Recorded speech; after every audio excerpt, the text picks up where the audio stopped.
Hello बच्चों, स्वागत है आप सभी का लेट्स डिस्कस में। इस वीडियो में हम लोग डिस्कस करेंगे क्लास 10th, सब्जेक्ट होगा हमारा गणित, कार्यपत्रक नंबर 92 और ये कार्यपत्रक है 18 फरवरी 2022 के लिए।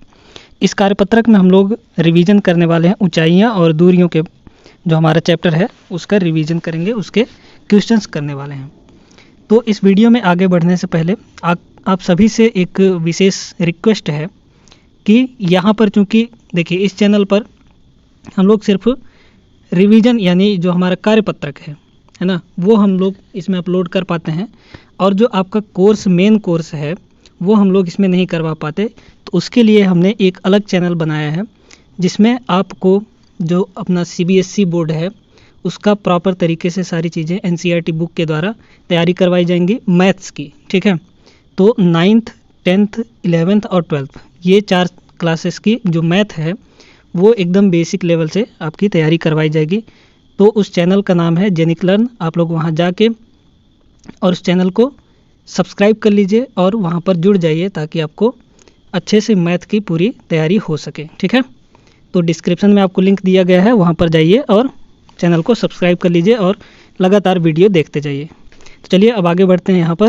यहाँ पर देखिए पहला प्रश्न है, देख पा रहे होंगे कि ये दिया गया है, ठीक है। इस प्रश्न को अभी देख लीजिए, आगे चलेंगे तो इसको हल करेंगे। ये पहला प्रश्न है, फिर उसके बाद दूसरा प्रश्न, आगे है तीसरा प्रश्न, ये है, आप लोग पढ़ लीजिए इसको या फिर स्क्रीनशॉट ले लीजिए, ठीक है। और ये है चौथा प्रश्न, है ना। तो 4 प्रश्न है इसमें। अब आगे चलते हैं और इन सबको सॉल्व करते हैं, इनका सोल्यूशन देखते हैं हम लोग। तो पहला प्रश्न देखिए बच्चों, यहाँ पर पहले प्रश्न में है, एक बिजली का खंभा 10 मीटर ऊँचा है, ठीक है।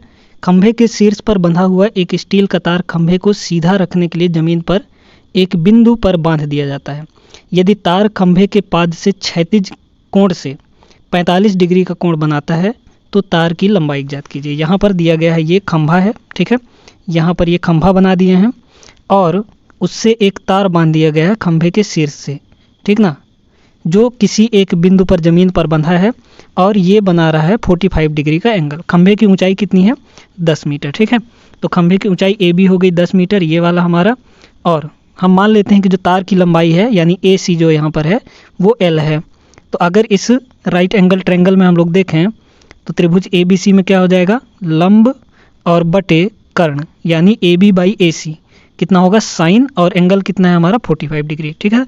तो AB/AC हो गया साइन 45, और AB का वैल्यू है 10 और AC का हमने माना है L, और साइन 45 का वैल्यू होता है 1/√2, ठीक है। तो यहाँ से अगर हम इसको क्रॉस मल्टीप्लिकेशन कर दें यानी तिर्यक गुणा कर दें तो √2 का गुणा 10 के साथ हो जाएगा और L का गुणा 1 के साथ, यानी L बराबर हो जाएगा हमारा 10√2 मीटर। यही तार की लंबाई हमने मानी थी। तो तार की लंबाई हमको पूछा था, तो तार की लंबाई हमारी आ गई कितनी? 10√2 मीटर। यहाँ पर पहला प्रश्न हो गया हमारा। अब हम लोग चलते हैं दूसरे प्रश्न पर। आई होप कि आप लोगों को ये अच्छे से समझ में आ गया होगा। दूसरा प्रश्न देखिए, यहाँ पर ये है कि एक पेड़ हवा से टूट गया है, ठीक है। पेड़ का शीर्ष 30 अंश के कोण पर और जड़ों से 30 मीटर की दूरी पर जमीन से टकराया, है ना। देखिए क्या हुआ कि जो ये पूरा इतना बड़ा पेड़ था, क्या हुआ, यहाँ से बिंदु A से हम लोग मान लेते हैं कि टूट गया, और उसका शीर्ष जो है ज़मीन पर यहाँ पर टकराया बिंदु C पर, है ना। और पाद क्या है? यहाँ पर ये है जड़, जहाँ पे तना लगा हुआ है ना। और इससे जहाँ पे ये टकराया है उससे 30 मीटर की दूरी पर टकराया है, और कितने कोण के साथ टकराया है? तो हमारा 30 एंगल के साथ, 30 डिग्री एंगल के साथ टकराया। अब बोला है कि पूरे पेड़ की ऊंचाई ज्ञात कीजिए। तो पूरा पेड़ बताइए कहाँ से होगा? जो इतना पेड़ है और यहाँ से टूटा हुआ है यहाँ तक, मतलब शीर्ष हमारा बिंदु C पर है, तो टोटल पेड़ की ऊंचाई कितनी हो जाएगी? ये एक तो AB होगा और एक AC होगा, मतलब हमको AB मिल जाए और AC मिल जाए तो काम बन जाएगा। दोनों को जोड़ देंगे तो पूरे पेड़ की ऊंचाई आ जाएगी। तो वही यहाँ पर हमने मान लिया कि माना पेड़ बिंदु A से टूटकर जमीन पर बिंदु C पर पेड़ का शीर्ष टकराता है यहाँ पर, ठीक है। तो पूरे पेड़ की ऊंचाई कितनी होगी? AB और प्लस AC यानी लंब प्लस कर्ण हो जाएगा, ठीक ना। अब इसमें देखिए BC जो होगा वो कितना होगा? 30 मीटर, है ना। अब त्रिभुज ABC में अगर हम लोग AB/AC लिखें यानी लंब बटे आधार, तो कितना होगा? tan, और एंगल है 30 डिग्री, तो tan 30 हो गया लंब बटे आधार, ठीक है। AB का मान कितना है? देखिए ए बी का मान हमको निकालना है, ठीक ना। तो ए बी बराबर कितना हो जाएगा, ये बी सी को इधर गुणा करो, और बी सी कितना मान है 30 मीटर, यहाँ से देख सकते हैं।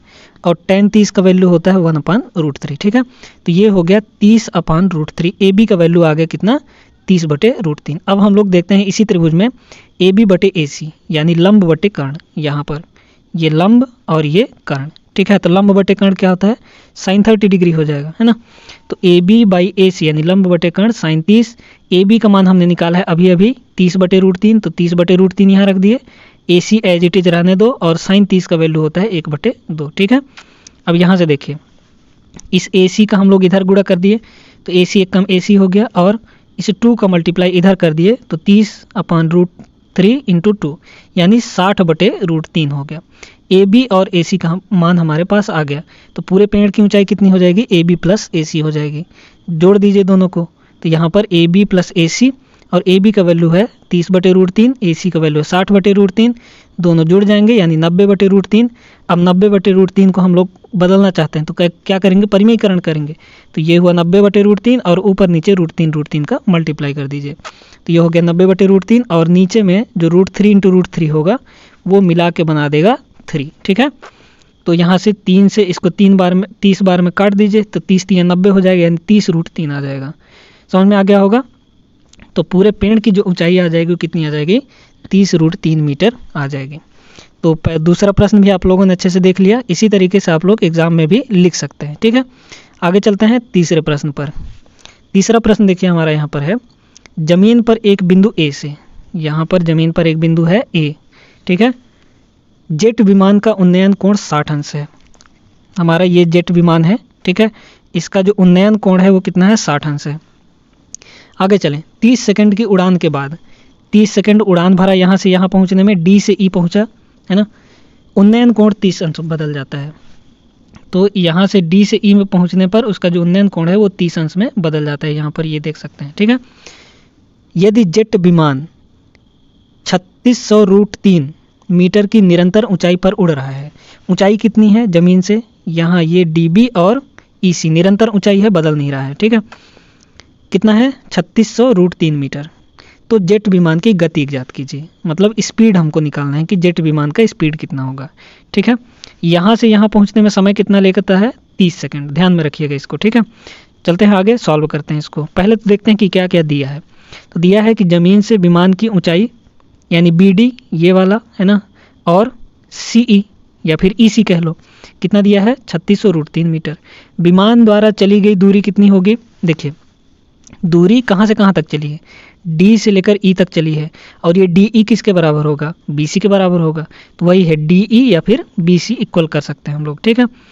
आगे विमान द्वारा बिंदु डी से ई तक जाने में लिया गया समय यानी टी को हम लिख सकते हैं 30 सेकंड। ये आपके प्रश्न में ही दिया गया है ना।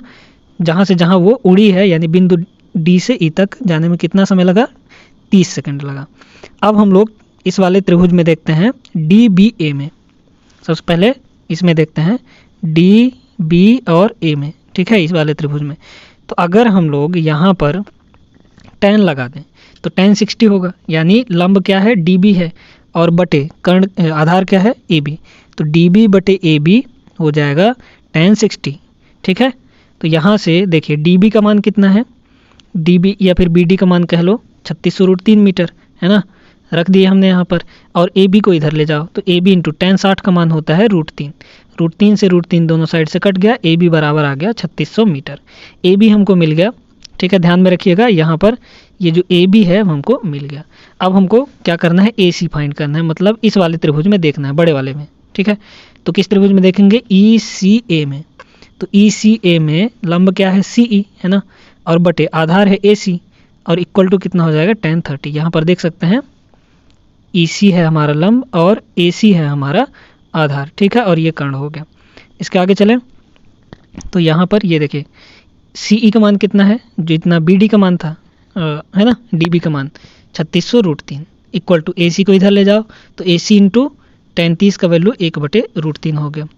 अब इसको हम लोग क्या करते हैं, √3 का इधर मल्टीप्लाई कर देते हैं, तो उधर बचा सिर्फ ए सी, यानी 3600 इंटू √3 इंटू √3। तो √3 इंटू √3 कितना बना लिया, 3 बना दिया, और 3600 यहाँ है ही, यानी AC इक्वल टू हो जाएगा हमारा 3600√3, 3600 इंटू 3, ठीक है। गुणा कर दिए तो 1,10,800 आ गया, ठीक है ना, 10,800 आ गया। AC बराबर 10,800। अब ध्यान दीजिए यहाँ पर जो हमारा AB था वो आया था 3600, ठीक है, और AC आया है टोटल हमारा 10,800। तो अगर हमको BC निकालना हो तो क्या करेंगे, BC निकालना हो तो इस AC में से हम अगर AB घटा दें तो हमारा BC निकल आएगा। वही हमने यहाँ पे किया है कि जो DE होगा यानी जो BC के इक्वल होगा वो होगा AC माइनस AB, यानी बड़ी वाली दूरी में छोटी वाली AB घटा देंगे तो BC का वैल्यू आ जाएगा। यानी 10,800 में 3600 घटा दिए तो कितना आ गया हमारा यहाँ पर 7200 आ गया। यानी जो DE का मान होगा यहाँ पर देख सकते हैं, जो DE का मान होगा वही BC के बराबर होगा, ठीक ना। तो DE हमारा कितना आ गया 7200 आ गया। अब हमको DE यानी जेट विमान द्वारा चली गई दूरी में पता चल गई है ना। DE क्या था, दूरी था, कितना दूरी चला वो विमान, वो दूरी हमको मिल गया और साथ में हमको समय दिया गया है। तो अब हम लोग जेट विमान की गति निकाल सकते हैं। तो देखिए विमान की चाल या फिर गति बराबर क्या होता है, दूरी बटे समय। जितना दूरी वो चला और जितना समय लगा उसमें, दूरी कितना चला 7200 मीटर, यहाँ पे हमने रख दिया 7200, और समय कितना लगा 30 सेकंड, ठीक है। तो 10 से 10 कट गया और 3 से इसको 720 को काट दिए तो 240 आ गया और मीटर प्रति सेकंड में आ गया। तो विमान की चाल कितनी हो जाएगी 240 मीटर प्रति सेकंड हो जाएगी, ठीक है। तो तीसरा प्रश्न आई होप कि आप लोगों को अच्छे समझ में आ गया होगा। ये थोड़ा लेंदी क्वेश्चन था। अब हम लोग आगे चलते हैं और देखते हैं अपना चौथा प्रश्न। ये आसान है ना, जल्दी हो जाएगा। देखिए क्या दिया है प्रश्न में कि एक प्रेक्षक यानी एक देखने वाला, ठीक है, जो देखता है उसको प्रेक्षक कहते हैं, 1.7 मीटर लंबा है, ठीक है। हमने यहाँ पर एक प्रेक्षक ले लिया जो 1.7 मीटर लंबा है, एक टावर से 20√3 मीटर दूर है। एक ये टावर है ना, DC जो है जो हम माने हैं TC वो टावर है, और AB क्या है, प्रेक्षक है। कितनी दूर पर खड़ा है 20√3 मीटर दूर खड़ा है टावर से। प्रेक्षक की आंख से मीनार की चोटी तक उन्नयन कोण 30 डिग्री है, ठीक है। यहाँ पर देखें प्रेक्षक खड़ा है ना, तो प्रेक्षक खड़ा है तो जो प्रेक्षक का आंख होगा वो कहाँ होगा, पॉइंट A पर होगा। पॉइंट A से इस मीनार का जो टावर है उसका उन्नयन कोण कितना बन रहा है 30 डिग्री बन रहा है, ठीक है, ये वाला 30 डिग्री। आगे बोला है टावर की ऊंचाई ज्ञात कीजिए। अब यहाँ पर बड़ा ही आसान है निकालना टावर की ऊंचाई, ये टोटल जो CD हो जाएगा ये हो जाएगा। तो देखिए यहाँ पर अब अगर हम लोग इसको ऐसे बना दें तो जितना AB होगा उतना ही यहाँ पे CE हो जाएगा, है ना। तो यही हमने लिख दिया है कि 1.7 मीटर यहाँ पर है, 1.7 मीटर AB, तो EC भी हमारा 1.7 मीटर हो जाएगा। इसका मतलब अगर हमको DE मिल जाए तो DE प्लस 1.7 टोटल हमारा टावर की ऊंचाई हो जाएगी। तो देखिए सोल्यूशन इसका देखें अगर तो हो जाएगा, प्रेक्षक कौन है, AB है, जिसकी ऊंचाई 1.7 मीटर है और यही EC के बराबर भी होगा। टावर क्या है DC, इसको हमने मान लिया है H, ठीक है, यहाँ पर H मान लिया है इसको। आगे चले BC कितना है, यहाँ पर टावर से प्रेक्षक के बीच की दूरी 20√3 मीटर है, ठीक है। तो टावर की ऊंचाई कितनी हो जाएगी TE यानी ये वाला और प्लस EC हो जाएगा जो कि 1.7 मीटर दिया ही है, ठीक है ना। आगे चलें AE BC के बराबर होगा, यानी देखिए ये वाला जो लंबाई होगा वो इसके बराबर ही होगा, है ना। तो AE बराबर BC हो गया यानी 20√3 मीटर। अब अगर हम लोग इस त्रिभुज में देखें, ये जो हमारा DEA है, इस त्रिभुज में अगर इसमें हम लोग 10 लगा देते हैं तो लंब क्या होगा DE होगा और आधार AE हो जाएगा।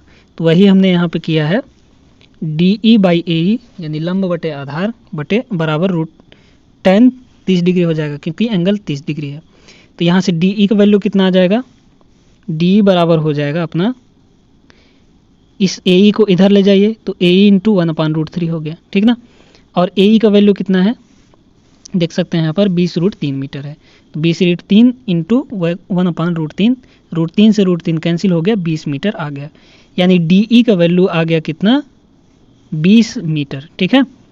ये यहाँ पर ये वैल्यू, ये वाला वैल्यू, इतना वैल्यू 20 मीटर आ गया। और 20 मीटर में अगर हम लोग 1.7 मीटर जोड़ दें तो पूरे टावर की लंबाई आ जाएगी। बस वही करना था हमको। तो अतः टावर की ऊंचाई क्या हो जाएगी, H=DE + EC, यानी 20 + 1.7, तो टोटल हो गया 21.7 मीटर। ठीक है, टावर की ऊंचाई हो जाएगी कितनी, 21.7 मीटर। तो आई होप कि ये प्रश्न भी आप लोगों ने अच्छे से समझ लिया होगा। और हाँ, जाते जाते डिस्क्रिप्शन में जाइए और चैनल का लिंक दिया है, वहाँ पर उस चैनल को जाके और सब्सक्राइब कर लीजिए और उस चैनल को भी ऐसे ही प्यार और सपोर्ट देते रहिए। मिलेंगे अपने अगले वीडियो पर अपना अगला वर्कशीट लेके, तब तक के लिए जय हिंद।